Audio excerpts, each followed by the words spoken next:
les marchés financiers avec IG Markets, CFD Trading.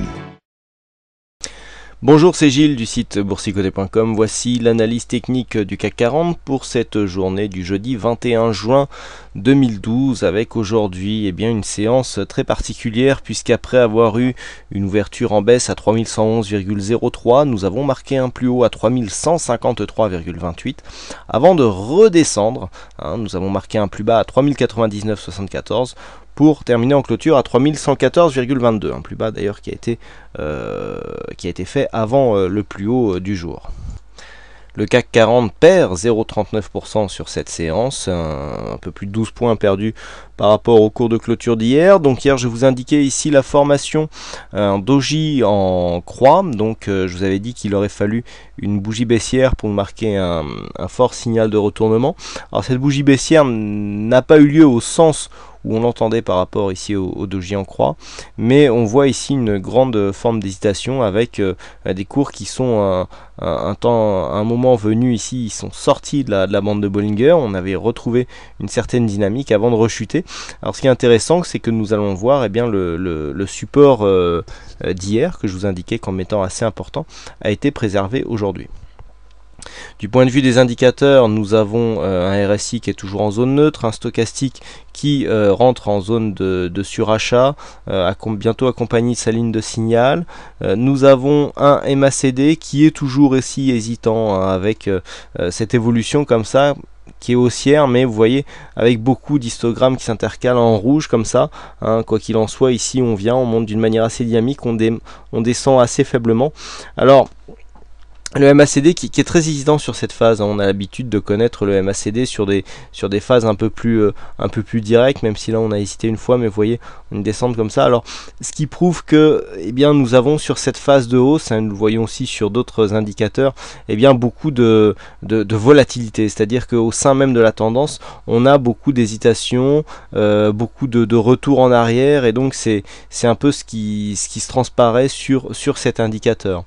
Au niveau des volumes, alors nous avons des volumes en légère hausse par rapport à ce que nous avions précédemment, donc attention, ça serait pas très bon du point de vue de la tendance si ici les cours remontent lorsque nous avons une bougie avec une clôture plutôt en baisse, et puis nous allons voir que le fait d'avoir un doji avec une séance comme ça et des volumes en hausse n'est pas très bon non plus pour la tendance, avec une volatilité dans la moyenne. Volatilité donc intraday dans la moyenne, même si on a eu l'impression que ça a beaucoup plus bougé qu'hier aujourd'hui, mais finalement on est même légèrement inférieur à la moyenne des 20 dernières séances. Donc hier je vous avais dit que on avait ouvert sur un gap, que le gap avait été facilement refermé, et que nous avions ici une bougie qui pouvait porter un premier signal de retournement. Donc le retournement au sens où on l'entend sur le doji en croix ici est invalidé, puisqu'on est venu casser le plus haut du précédent doji, et puis on n'a pas réellement une bougie baissière, même si on voit les ombres hautes et basses qui sont quasiment inversées sur cette bougie par rapport à la précédente.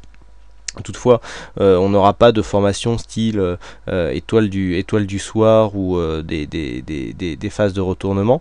Par contre, on voit ici que la zone des 3100, avec ici ce point bas qui, je le rappelle, se situe à 3099,74, donc quasiment sur 3100, résiste bien avec cette forte, malgré cette forte chute, alors qui n'est pas descendu aussi bas, puisque ce plus bas, comme je vous le disais précédemment, a été fait dans la première partie de la séance. Mais on voit que malgré tout, les cours restent au-dessus de cette zone. Donc là c'est assez important, puisqu'on est réellement dans une évolution ici, ou alors on voit les zones de support et résistance qui ne sont pas très claires. C'est vrai que c'est vraiment des zones que l'on a, zones que l'on a eu du mal à franchir en clôture. Je vous rappelle qu'on a eu de multiples tests avant d'avoir cette clôture ici au-dessus des 3100.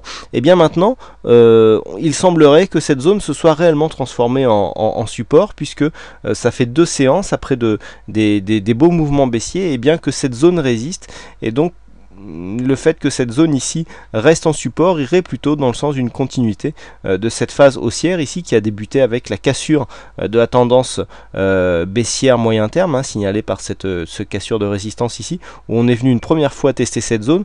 On est revenu ici sur cette zone après un test sur cette zone en guise de support. On a ouvert un premier gap haussier, on a cassé dans un premier temps la résistance, on est revenu et on l'a recassé une deuxième fois. Donc on a bien confirmé, on est réellement sur un mouvement à prédominance haussière du point de vue court terme, même si du point de vue moyen terme, on n'a pas encore cassé des gros plus hauts significatifs, comme ici cette zone à 3280, où là on aurait vraiment un signal assez fort au niveau du fond de tendance.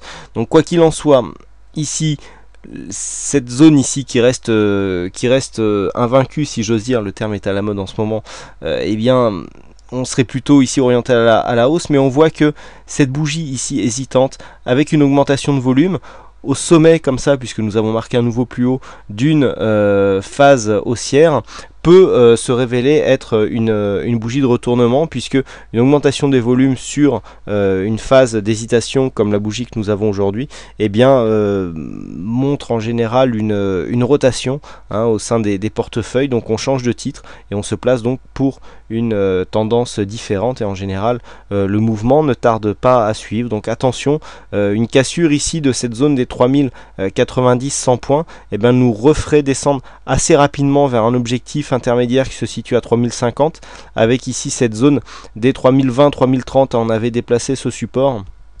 Je ne sais pas par quel miracle il s'est retrouvé à son emplacement d'origine. Donc on a ici cette zone de résistance, de support pardon, à 3014, et puis donc cet autre support intermédiaire ici au niveau des 3050-55 points.